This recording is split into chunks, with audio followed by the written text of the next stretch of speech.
Hello, good morning. You're watching QTV this morning. I am Ibrahim Abalde. Thank you very much for always following this program and also sending your comments. To express your loyalty to following this program. We appreciate it so much. And we are back again on another edition of your favorite morning program. We're broadcasting from the Gambia, West Africa, Serekunda. And I am Ibrahim Abalde. And on the platform, I'm with Mr. Momodu Mboj. Mr. Mboj, good morning. Good morning. You know, usually people say, well, in Banjul, isn't it? Even though literally you're not in the capital. Like Alliance Française. Yes. It says Alliance Française Banjul. Banjul. Yes, it's not. Though physically it's not there. Oh, sorry for my Gambian Alliance Franco. Alliance Franco. As it is called. Francophone. Yeah, so I believed the reason why they attribute, Banjul, it's because Banjul is the capital city of the Gambia. Yes, so that's the reason. And also because a lot of people think that Gambia is so small that even Greater Banjul, they think is Banjul. When Sereners come here and they come to Kairaba Avenue and they tell people, oh, I'm somewhere in Banjul, I have to tell them, actually you are not in Banjul at all. I have to. Mr. Ade, when I was in Istanbul, they think Africa is a whole country. I was surprised when I said to one of the guys, we were in the train going to Esenyord, and the guy said to me, are you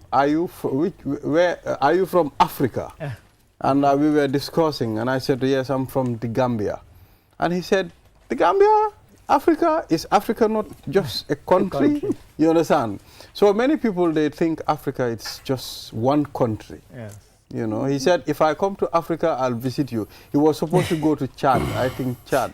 And he said, if I come to Chad, Africa, I'll visit you. It's a commonly made mistake, Mr. Yes. I mean, when we were there, you had people saying to you, because they have these notions about Africa, they don't realize that somebody Senegalese is very different from somebody who's Ethiopian. Yes, they think we are all the same. Or South Africa, and they think we're all the same. And of course, a Yoruba man is not a Hausa man.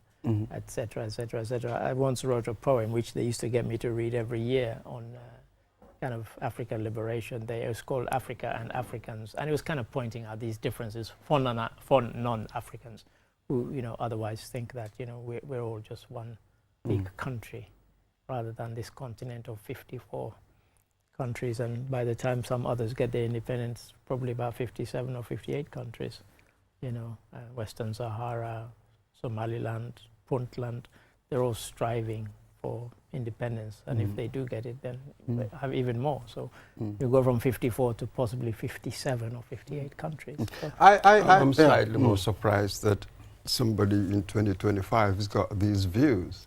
I mean, Africa is not a country. It's an idea that's been here for a very long time. We talked about it as well in the 80s in Britain, for instance. So I'm really surprised that in 2025, somebody still has with such the internet, views, the great library. So it's good that you mentioned the issue of Somaliland. There was a time I met a guy. He visited Somaliland on several occasions. In fact, he was regarded as a honorary councillor of Somaliland in the Gambia. Oh, right. Yes, okay. a friend of mine. Right. But I asked him, I said, but Somaliland is not regarded, regarded as a country of its own. But he said, very soon we will get our independence. They've been saying that for 30 years. But you can see how Somaliland and Somalia, they all look alike. They are all the same people. No, it's essentially the same place, but they want to break away. And they've been running essentially their own country. And it's very stable. They don't have civil war there. They don't have Al-Shabaab there. For that reason and other reasons, they want to break away. But of course, you do not dare mention it to Somalia itself, which Somalia can't even control what is within its own borders, let alone this region. So you have, as well as Somaliland, you have Puntland, which is another equally small one that, so all that area, Djibouti, and so those areas, the people pretty much look alike. And so, of course, before the colonial people drew these borders, they essentially were just people there, you know. 50 years ago, if you'd mentioned the country of Eritrea, it didn't exist as a country. Of course, now it very much does. You know, they fought a bitter war to break away from Ethiopia. Ethiopia. Exactly. Ethiopia. Viewers, you're watching QTV this morning. If you're just tuning in, thank you very much for tuning in and following this program. And we'll take a look at the African code. Then we'll be talking to Mariam Sanyang, Senior Communications and Logistic Officer, FABB Barrow Foundation. That's the FABB Foundation. And we'll be talking about the inauguration of, inaugurates and renovated the UTG Urology unit. Of course, we'll delve into that. Did you say UTG? Urology unit? Edward Francis Small Teaching Hospital, rather. Then the QCell Summer Data Splash. People are splashing it all over. So we will be engaging Momodu Bari and Buba Sedikan from QCell. First, let's deal with the African proverb. The bird that sings in the rain knows happiness from within. The bird that sings in the rain knows happiness from within. That's interesting. I guess it's to do with contentment. No matter what's happening around you, you're kind of self-contained, you're content, you're at peace with yourself, and you don't let extraneous things bother you. So yeah, it's an interesting one. Do we know which country that is from? Zimbabwe. Zimbabwe. Okay, interesting. Is there a capital Harare? Instead of living within Zimbabwe, is it Harare? Harare, the capital, yes. For me, it also sort of implies, if you like, being at peace with your environment. It's raining. You know what I mean? It's which is what I'm saying, what happens outside. Happening outside, that sort of thing.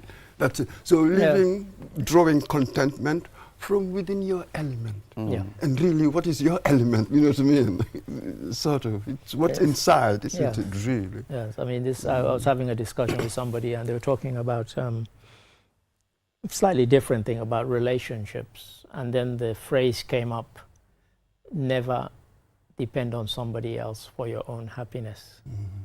You have to depend only on yourself for that. You know, you can't let it reside in somebody else's gift for you to be happy. It has to be within your gift. So yes, very much. That's it. And yet, we have to do things with other people. Yeah, it's unavoidable. It's we are social creatures. Absolutely. And some of us are just so susceptible, so sort of vulnerable, open to certain emotional hurt. So unfortunately, a good number of us end up relying for our happiness on external things. It's an things and people. Things that we can't control. Mr. Balde, so the line suggests that true happiness doesn't depend on external conditions. Just as reading from the net. Yes. So we wanted your thoughts on someone it. Not AI. I'm reading someone's message. Comment. Okay, someone sent a comment. It depends on the external condition, just as the bird continues to sing even when it rains. A person who is truly content or at peace with will find even during difficult times, their happiness comes from within, not from their surroundings. That's a very wise person. Yes. It's kind of pretty much what we said. It's about contentment. It's about adaptation. You know, you adapt to the situations that you are in. It's more like a liquid. I mean, when you pour a liquid in a container, it takes the shape of the container. We're getting into chemistry now. Yeah, so I think it's more of adapting to... And these metaphors. Adapting. You know, when things are not provided, Mr. Adedrame, when you don't have a lot of things, you start managing what you have. You understand? If you live in an environment where you don't have internet, where you don't have a lot of things, maybe your internet is only 3G network. So you will start managing that internet. Or maybe your mobile phone bars, the battery bars are only 2% or 3%. You start adopting and managing. You will start to manage it wisely as if you are expecting a very important call. For people of my generation, it's easier for us because we grew up without all those things. our lives are not handcuffed to them. There are people who here at our workplace, if they come and realize they've left their phone at home, they go crazy. And I always say to them, what did you think people did before the days of mobile phones? You can live without a mobile phone for days, weeks, months even, really, because people did before they came along. We didn't die just because we didn't have a mobile phone. But people now are so dependent on it for almost everything. Because nowadays a phone is not just a phone. You know, you use it, we're getting messages. You don't just use it to make calls. You know, people send you messages. They might send you messages on Facebook, Twitter, TikTok, whatever.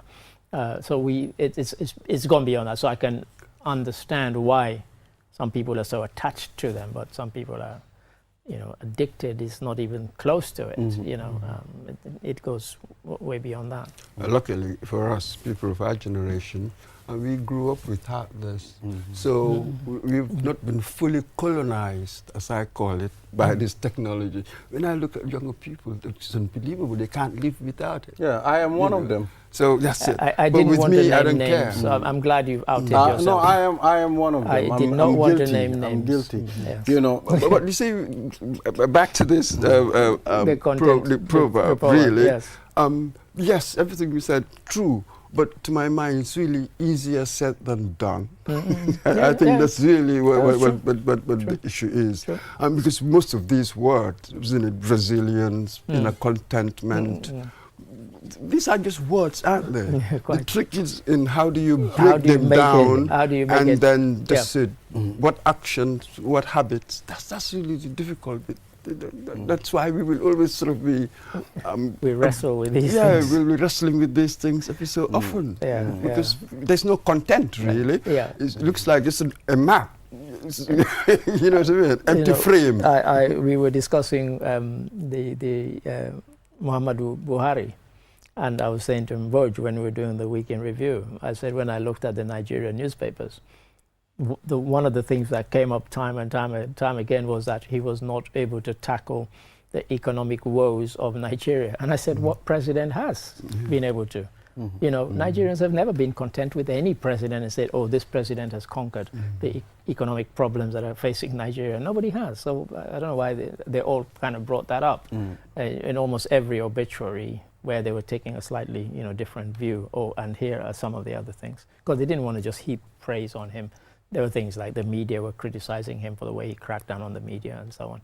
But that thing about, you know, him not tackling economic woes, I was like, well, who has in Nigeria? Nobody has. Nobody in Nigeria has been content with any president and say, you know, IBB did it or Obasanjo did it. None of them, really. Okay, is Tinubu from Buhari's party? Or are they from different parties? They're different parties. He's not APC. He wasn't not APC. Okay, I was thinking he's APC too. But who's APC? No, Tinubu is over. Who is APC? Tinubu? Tinubu. Okay, all right. Yeah, so thank you very much, viewers. At this point, we will take a short break. And after the break, then we'll delve into some of the stories on the newspaper. If you're just tuning in, this is QTV This Morning, and I am Ibrahim Balde. We will be right back after the break. Money and Orange Money has just made money transfer easier. Now you can send money from Gambia to Senegal directly from your Q Money wallet. So what are you waiting for? Get your Q Money account now and start sending money to your friends and families through Orange Money in Senegal now. For more information, call our customer care on 133. Q Money, Sunu Kalpe. Terms and conditions apply.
Yeah, we are back. You are watching QTV this morning. I am Ibrahim Abalde.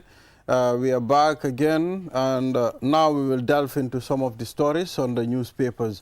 And we have the Standard newspaper here on the main headline. President Adama Barrow is predicting 75% of NPP victory in 2026. A very bold statement, I mean, to make considering our political environment here. But and President must have slim his last victory was. He must have his reason of saying this again. Probably he's relying on the bridges and the roads that he's constructing, and of course the peaceful nature of the Gambian president, probably. The Gambia has been peaceful for a long time. Before he came, it will be peaceful after he goes, if he ever goes. Because with the 1997 constitution that we have, he could stand this time and the next time. But in terms of predicting, that's, I think, bold, brave, unwise. He doesn't know who he'll be contesting against. Will it be one single person, or will there be a kind of some alliance or coalition against him as brought him into power, for example? You don't know. So one, not even the president can make that. And his victory the last time wasn't that big. But as you said, the roads, bridges, electrification of most of the country, that, of course, those are things where, as our colleagues found out when they went to the rural areas, those things mattered a lot to those people. And as we've seen in successive elections, people in the rural areas really do turn out in numbers to vote at every election, certainly at the general and presidential elections. So yes, people who've never had electricity now have electricity. People who didn't have roads connecting them to the main roads, those people will always be grateful. People who've never had things like ambulances, health centers in their thing. So perhaps he's relying on that, but 75%, that's quite bold from where he was the last time to make that sort of prediction. That's it. And for me, good, but sort of, it's just political bravado. That's how I see it as. So some kind of outsized confidence. You know how politicians, how they can be like. So I wouldn't take it seriously. I said, it's just the politicians talking. I mean, so this is not something for serious discussion, really, if you know what I mean. Because our colleague Balde, before we came on air, mentioned the crowd, the size of the crowds. But we saw crowds with almost everybody who contested the last presidential election. It didn't translate into vote, because not everybody who turns out in a crowd is a voter. We had politicians who had lots of young people, too young to vote, following them and swelling their crowd. I'll name no names, but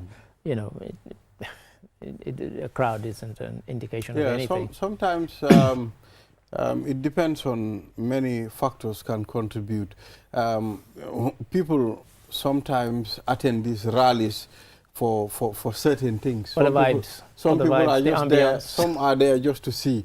Some are there just to kill time. Maybe I'm bored at home and I just want to kill time. I mean, those things happen. I went to the APRC one in Birkama, not because I'm anything, just to walk. Just to watch, and it was quite impressive.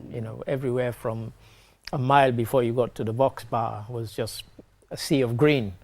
It was quite impressive, but it didn't translate into anything. It was a spectacle. It was a spectacle. It was great, and it looked amazing, I have to say. It didn't translate into anything significant when the election came. These are some of the people were talking about, return to State House and all that kind of nonsense, meaning Janneh returning to State House. But that was never. And do you know most of the voters that acquired a voter's card? Most of them don't go out in the streets and start talking.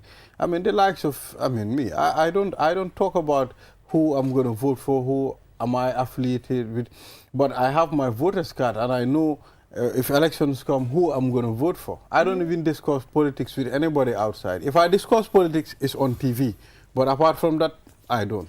Look, when people say that, they're kind of missing the point.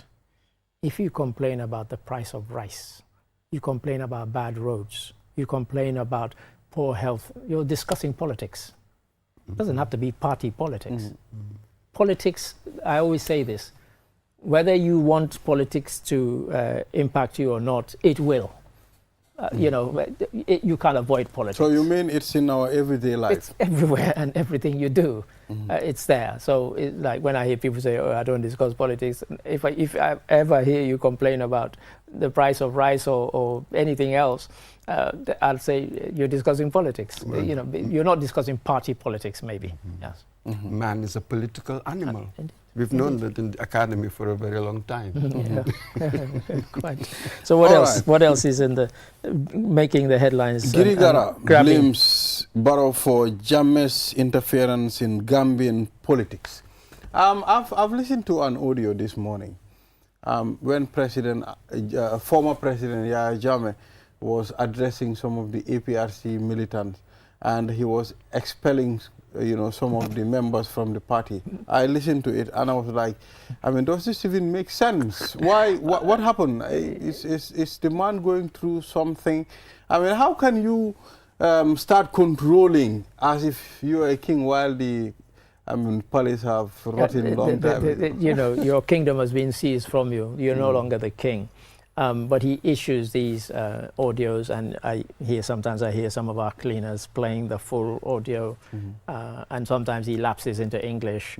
So you kind of get a sense of what he's talking about.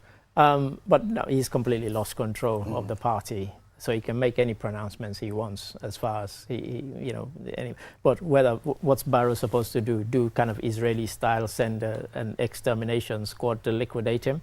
No, he's out. You can't stop audios and videos being circulated. You know, the internet, the way things are, they'll be circulated anyway. There's nothing Barrow can do about that. So I'm not sure. He doesn't own the internet. He doesn't, and we don't live in a country where we want that to be. Let him make these audios. You know, they're pretty harmless, really. But do you think it even makes sense? I mean, is it showing a sense of maturity here? I mean, despite of all the atrocities that are attributed to you, all the crimes that committed allegedly in the Gambia, and now you still continue. Instead you think about what is coming, I mean, in the future, and you're not thinking about that. Look, he has never accepted that he committed any crimes. The people who are his supporters don't even care. They'll tell you this was all made up stuff, that the whole TRRC was just a charade. Where people were paid to go and implicate themselves even. I had that argument with somebody that the fact that somebody would go and say I was involved in 48 killings just to implicate Jammeh, is faintly ridiculous. But that's what some of his supporters believe. So they will never stop believing in him, because for whatever reason, when he was there, they either benefited or they were proud of him, and so on. And they didn't suffer. Mr. Ade, someone rectified us. I mean, good morning, Ibrahima. The late President Buhari and the current president are both from the same party. They were both members of the All Progressive Party. APC. Yes. APC. Banki in Spain. Okay, Banki, thank you. Yes. Hey, Banki. Yes, we didn't say hello to Banki. Hello, Banki. Yes, thank you very much, Banki, for sending this. Yes, so, Mr. Adi Drame, I mean, over the weekend, I saw a video that is very disturbing. I can guess where you're going. The Abuko car incident. The grade 6 people. It was very disturbing to an extent I cannot even eat my food. I think you better tell the viewers. I know what you're talking about. It is very serious. I mean, I think the Gambia Police Force and all these authorities should take up this challenge. I mean, any child found doing all this skating, I don't know how they call it, driving spinning, and spinning, doing all those riding, things. Yeah, I think it needs to stop. Mr. Ade, it was so serious to an extent. This boy was knocked. Pinned against the wall. Against the wall. Both legs broken. Both legs broken to an extent. The boy, fell on the car. You understand? His leg cannot hold him anymore. And according to what I heard, not very clear, when they took him to Ndemban, he was amputated. Oh, I didn't hear that. Both legs were amputated. I didn't hear that. A small boy of grade 6, less than 15 years, you don't even know. I mean, I think the authorities need to do something about this. The video is there. The occupants of the vehicle were clearly visible, the driver and so on, the number plate, everything was visible from the videos that were circulated. Really, if nothing comes of this, then we can say that they are useless. or the laws are useless, because this was so blatant and it was captured on camera. And yeah, you know, but before we came down, completely unrelated stuff, I was telling people that I was watching a documentary called LA 92 about the riots that followed the Rodney King beating and trial, where the 4 men who beat him 56 blows, broke both his legs with the blows, broke his jaw, they were acquitted. That they did not use excessive force. And then that led to 3 weeks of riots in which 58 people were killed. And when people think that the law is not doing what it should do, they will take the law into their own hands. And that's what we don't want. Because the next time somebody catches those young people with that sort of thing, they will lynch them.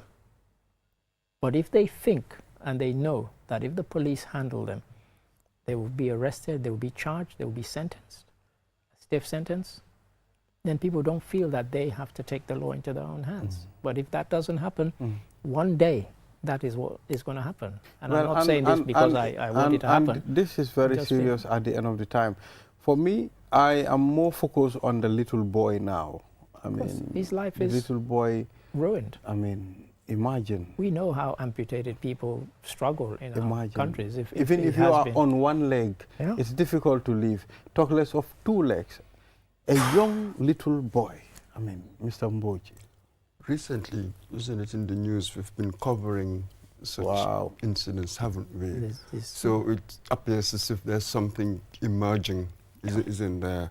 So the authorities, the police, do they have a strategy to crack down on this? Because they really need I mean, they were the ones they caught near GRTS. So what about happened 4 weeks ago? What happened to them? That's I mean, I think we should call the police and ask them. The boy was sent when the guy that the police PRO, I mean, chased.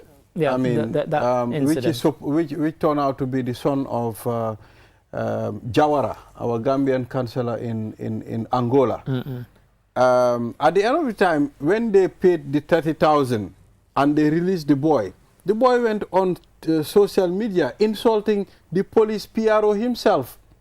I saw the message, I mean, insulting him and everybody saw that. So how can that stop, Mr. Ade? What is 30,000? They spend that on one weekend, some of those young people, because they have parents who have money. Wealthy parents. So, you know, it's never going to be, there needs to be a deterrent. And the police can't be everywhere. Let's be clear about that. And these things are happening in multiple places. There are some places where it's more frequent. But really, what you want is if somebody's there, they're observing it, and they tip, as the time when they chased and caught that boy, somebody saw it happening and tipped off the police, and the police were there fairly quickly. You want responsible citizens to actually inform the police that this thing is happening. You need to be here to stop it, to arrest them, and so on. But as I said, this incident, people will be watching very, very carefully, particularly because of the tragic consequences that you've just related. Think about it, I feel very bad. You know, when I saw it over the weekend, I was thinking, okay, what about, God forbid, if this was my son? Well, that's what any parent would think. How am I going to feel? I'm going to die, Mr. Ade. I'm going to die. I'll die. Because I cannot digest that, Mr. Ade. It's very serious. As I say, any parent would feel that way. You know. So, yeah. So we move on. Kurang Falls hiring of American accountant in Janneh Commission, Mr. Ade. Yeah, I mean, the thing is, what you want are, what are the qualifications of the accountants, not what nationality they are. To me, it's irrelevant. Are they good? Are they bad? Did they choose Americans because they wanted people who did not have any kind of influence or could not be influenced, you know, because they had a local connection? So yeah, I heard the during the testimony, but you know, for me, it's not particularly relevant, really. So does it make sense, I mean, to even mention this? Because I think you need people who can execute. Competence. Yes, people who can do the job. I mean, at the end of the time. That's all you should care about, not what nationality they are. If they'd been Senegalese, they would have complained. So, whatever. I'm not sure why the complaint even came. That's it. I would love to know the reasons, the context, behind. You can watch the video. I downloaded it. He falls to the American whatever. I can imagine a situation, perhaps, where the nationality might matter. you know what I mean? There are some like situations. That. There are some situations. That's it. So it will be interesting to know what exactly he's faulting. Is it the Americanness or that particular American company? Quite. So it will be interesting to know. Yes. So Mr. Balde, what else? So the basketball team, I mean, that went to Guinea-Conakry. To contest on a particular competition. Unfortunately, there was a road accident, and they were all sent back to the Gambia with a private jet. I mean, according to... Chartered by the government. Chartered by the government of the Gambia. But first of all, why did they use a vehicle to travel to Guinea-Conakry, thousands of miles away? It's kind of one of these ironic things that when it happened, when they were going, nobody questioned that. I didn't see anybody say in the media, why are we letting them go by road? Well, because there's been an accident, suddenly we all have 20/20 vision with our hindsight. Why didn't they send a plane in the first place? We've seen similar situations in other countries where, because people are injured in this, that their government sends a chartered plane to kind of get their citizens back. It's a lesson, because they're going to Guinea-Conakry. If they'd gone by road, they would have been tired by the time they got there, and yet they're meant to compete in this competition. People are saying if they could send a charter plane to bring them back after the accident, why didn't they charter a plane for them to go in the first place? And that's what I saw all of that on social media. I even heard it this morning. Right. We can all become professors. Hindsight. It is sometimes in emergencies that you spend so much. It's in the nature of emergencies. So be careful here. And as I understand it, that wasn't the first time. They had done this. They'd gone by road before. Previously. They'd gone by road before. As I said, it's only because there's been an accident this time that sometimes people are raising accidents happen. Yeah. It will be interesting to know what exactly happened, this specific incident. Then we deal with it. Do you know what I mean? But sometimes accidents happen. Yeah, we all understand accidents happen. But roads like the ones that Guinea have, in fact, now they are better. But before, it was very difficult to drive on Guinea roads. Only professional drivers would be able to ply those roads. Some of the roads are as good as some of the best ones we have here. Let's be careful. But we remember the time when our footballers were on a plane, and the flight had to return because of a problem. So even had they flown, aeroplanes too can have problems. It's accidents happen in the nature. That's what in the nature of accidents. We shouldn't try and be. Probably people are more concerned about the number of hours that you spend on air, and the ones that you spend on the road. For me, that was my main concern. That you're going to play a competition as an athlete, you don't want to spend 30 hours on the road, and then you get there. You have 1 day's rest before the competition. You're never going to be in a fit state. Whilst if you had an hour-long flight, you're there, you rest, and you're refreshed for the competition. So it is a lesson, and I think it might make them think next time that, look, if we're sending them to competitions of this nature, perhaps it might not cost that much to send them. It's not a long journey by plane. Mr. Adedrame, thank you very much for reviewing these papers with us. Is that it? I think it's time now to bring our next guest in the studio from the FABB Foundation. They are already in the building. Yes. So we'll take a short break from our end here. Thank you very much, Mr. Ade. Have a wonderful week ahead, and we wish you all the best. Thank you. I'm looking forward to the week ahead. Yes. Thank you. So thank you. Viewers, we'll be right back. Do your banking the smart way with the new Aji Bank mobile app. transfer money to any bank account in the Gambia, top up airtime for all networks, pay utility bills, check your account balance and view mini statements, request for ATM cards, request for checkbooks, and more in a single touch. So, do your banking in a smart way. Do your banking now with Aji Bank mobile app. Every time is banking time. Aji Bank, your investment partner.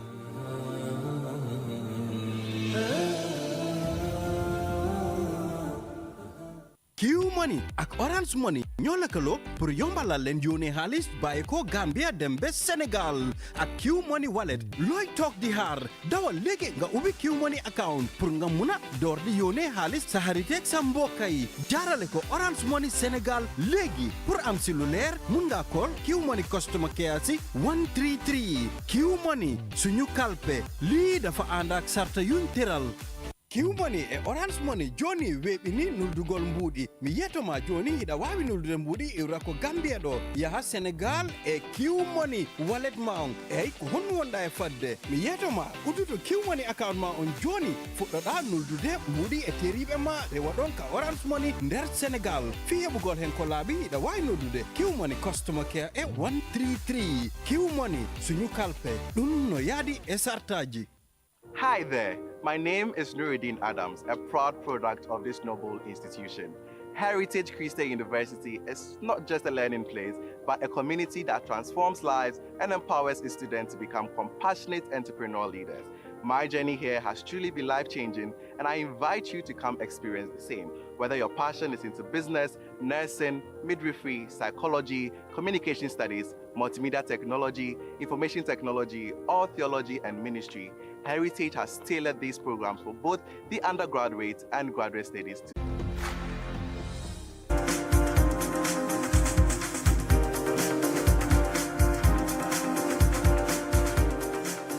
We are back. You are watching QTV this morning. I am Ibrahim Abalde. Thank you very much for joining this program. Now let's move to the third segment of this program. We have FABB Foundation inaugurates and renovated Edward Francis Small Urology Unit. And we have Mariama Sanyang, Senior Communication and Logistic Officer, FABB Foundation. It's good to have you here, Mariama. Thank you very much. How are you? How have you been? I'm fine, thank you. I've been great. Good. It's important for us to discuss on the renovation and the inauguration as well. Can you tell us, I mean, what is the main reason for this? So do you realize, okay, we need to do this because this thing or this thing, it's not going well, so FABB need to step in? Okay, thank you very much. And thank you. It's good to be back here. Okay. As for the urology unit, I think 2 years ago, sometime 2 years ago, the hospital wrote to us that they having issues with the urology unit. This is a unit that is not a talk about unit. Because I had the head of the urology unit talking about it, Dr. Janneh. It's a unit that, you know, it's not a talk about unit just because the complexity of the unit. Okay. It has to do with, you know, the genitalias and stuff like that. So it's not that out there like other units. Like the maternity wards, people will just come and then there'll be video shown of it. Other units like the cardio and other places, you know, like they'll be on video. But this is a unit that, you know, they hardly show on TV because of the complex and how private the unit is. It has to do with the someone's private area. So it's not something that is always on TV. Okay. So they wrote to FABB that they needed help on that. So we wrote to our partners, Qatar Phone, I think 2 years ago, if I can remember, for us to support the unit. Then we wrote to our partners, Qatar, and then through that, we were able to, they asked us what they want at the time. They wanted some equipment. And then they wrote to us, as usual, what they needed, and then we wrote back to our partners, and so luckily, our partners were able to get us the equipment. So that's how, but when we get equipment also, the unit at the time, it's not compatible for the things that we brought for them. Okay. But yeah, exactly. So they're like, these things are so good. we cannot put them right now, the kind of space that we have at the urology unit. So we have to modernize it so that the equipment will be best fitted to it. FABB came in again and did the whole renovation so that it will be tailor-made to a kind of state-of-the-art urology unit. I know you are not a doctor or you are not a health specialist. Exactly. But I just wanted to ask you, what type of equipments are those? You're putting me on a spot now. I said That's that. the thing. I said that. But okay, these are equipments to help make the work easier. Yes. In that department. And during the inauguration, I had Dr. Jah saying, at the time, sometimes there are some other operations that you need to cut off someone to do the operation. Okay. But because of these equipments that we've brought, you don't have to. I think they do a kind of like laser treatment. You don't need too much cutting. And before, when you do operations, you have to stay back at the hospital for like 3 weeks or 2 weeks or 4 weeks because of the complexity. Probably there were not enough equipment to do so. So they have to do with what they have in hand to do those kind of operations. But now he was saying that you don't have to. 2 or 3 days you are gone, based on the modern equipments that the Qatar fund has to bring in to the units. Yes. Interesting. It's like we are changing the dynamics in the health system, Mr. Mboch. Yes. The other day I called it healthcare sovereignty, because we're always talking about sovereignty, sovereignty, this, sovereignty, that, because here now we can perform operations in this country, whereas in the past patients used to be sent abroad. So that's quite interesting. So you did with the urology unit. I was going to ask you why the urology unit, but you've already answered that the hospital had written to you and the sort of thing. So I was just wondering what perhaps you've done with urology. Could it be done with cardiology and urologies, as it were? And because it seems a very interesting system where we can do in this country operations that were done in the past abroad. Exactly. So normally what happened with FABB, we do go out, not for scout, but we do go out to look for problems, to see what we can handle. But we have a partners with the Ministry of Health, but normally they will come to us. They will tell us, this is what we need. If the cardio department happens to come and say, hey, this is what we need, come on, why not? We will go fetch it for them, if possible, and then we'll bring it for them. So normally this is how we operate. The ministry will always write to us, hey, can you help us with this? And then FABB will go to our partners, and then we'll be able to help with them. And I think probably the reason why cardio is not coming, maybe they have some equipment, they have some equipment already, and then probably if there's a need for FABB to come in, obviously, we are always ready to support any department at the hospital, yes. And perhaps tell us a bit about FABB Foundation. What other areas do you support? This is quite clearly health. You've been supporting health for a while. What other areas do you give support? When I came here last year, I think, was it last year? Yeah. Or some months ago, not actually last year, but some months ago, he asked me the same thing. And I'm going to repeat the answer again. I told him that what FABB is doing, there's no NGO that is doing here. FABB is doing almost every segment or across everything that you think of that needed help. FABB is doing it, okay? And before I go into things that we've been doing, probably because we don't show it off. We don't show off things that we do, because High Excellency is more particular about to create impact than to let people know actually what's happening. We're doing this thing, we're supporting students. Like every year we support students into STEM. Especially, we're not biased, but we support vulnerable or underprivileged girls or women who are like probably got married and they're very smart in school. We help them with their educational system. We also support young girls through our partners, Mark Foundation, throughout the regions. We support about 20 girls with education, okay? The First Lady herself, personally, will sponsor their whole program at the university level. When it comes to our development programs, when it's Ramadan, FABB will distribute more than 2,000 rice, sugar, all the basic things that are needed during the Ramadan. He will do that, but that will not be shown on TV. And not only for the Christians, for the Muslims rather. When it comes to Lent, also same thing applies to that. And part of our development program, FABB commission like every year 20 boreholes to places they have never had a drinking or like a good water. FABB will do that every year. When it comes to health, we've been doing that. I think most of our work is being thrown on health too much because we are development countries, and then these are things that we actually needed, and so many other support that we do around. Yes. Precisely. So the philanthropic bill must have been high. How do you get your funding? Yes. So, Her Excellency will always say, if I go to Mohammed Jai right now, he doesn't know me. I have no status quo. I say, hey, I need something. Probably he will not look at me.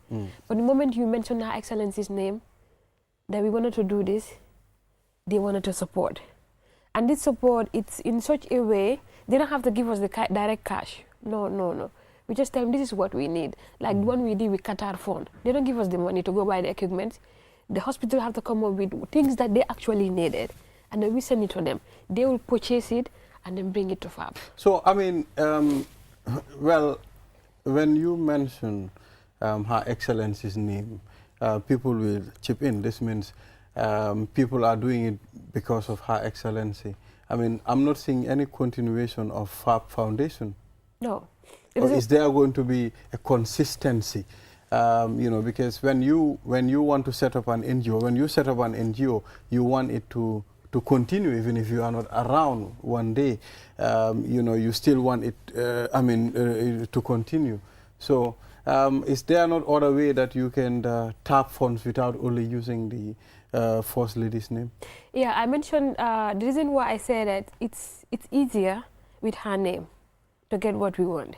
But when these partners are already in board, they always know the kind of work that FABB is doing, and they stay to continue to do the cause of it. So in terms of that, so even if without her, because of the work and the life that we've already impacted, they will continue to support us even without her name on it. So at the start, it always starts with her. And that's the truth. It always starts with her. But at the end of it, the results saw it's up, and the partners are always wanting to come back because of the work that we actually do. All right. You've been doing some projects up country as well. I mean, you know, making health access easier, especially to women. How far have you gone with those projects? When I was here last time, we went for the foundation, laying of the foundation stone, you know, and then now the project is almost up to completion. I told you when we came, we wanted to do 10. Okay. 10 across. Yeah, so we're going to start with 3, and then after the 3, then we'll continue the rest. Yeah, we've gone so far. Last week, we went for the another inspection to see how far the work has done. But most of the work has been complete. The roof has been done, the structure is already done. I think it's left with the painting and the tiling, and then put in the equipment so that we can officially hand it over to the ministry to take over. Yes. That's it. So, do you also work with sort of informal associations? See, here it seems we were just talking about state things, the hospital or anything else. If, for instance, an association for a good cause, you know, they have issues with finance or help, they write to you. Yes. Do you help such associations, informal social associations? Yes, they do. The organizations, sometimes when they have their workshops, they have their training, they need some kind of support. And when FABB has the funding, we always support them in one way or the other. Yeah, we do. We do support some organizations here. Yes, so it's that once you get the request, that's when you go out looking for funding. Yes. Is that how you work? Yes, most of the time. Major projects that FABB cannot handle, we go for projects. We have to go look for funding. Yes, but some of the things that probably are not on TV, FABB can just see and say, hey, you know what, I think we need to, like what I say during the Ramadan, we don't need to go look for funding for that. We know we're supposed to help people, obviously. And then when it comes to people that are going to university but they're underprivileged, we don't need to wait for them to write to us. We need to say, hey, you know what, we need to call the ministry. Are there students going to school, they're finding difficulties? Yes, they are. Can you send them 10 names? And normally when we're doing it, we don't do it through only West Coast region. We decentralize it almost throughout all the regions. If it's 10, we just say each region have to present 2, so that it can be like, you know, FABB Foundation it's headed by the First Lady, and then she's the mother of all the nation. So normally anything that we're doing, we try to decentralize it. Because even if you look at the maternity ward, some can say Banjul is the only main teaching hospital. The funding that we're going to spend into all these 10 hospitals, we can use it and build a massive maternity wards in Banjul here. But if we do that, the people in Basse will not be benefited from it. People from Kerewan, other people will not. So normally what we do is anything that we're doing, we decentralize it. We do it throughout all. So all what the regions. monitor mechanism does the FABB Foundation have to make sure these projects are monitored, to make sure the purpose why it is put aside for is made in good use? Yes.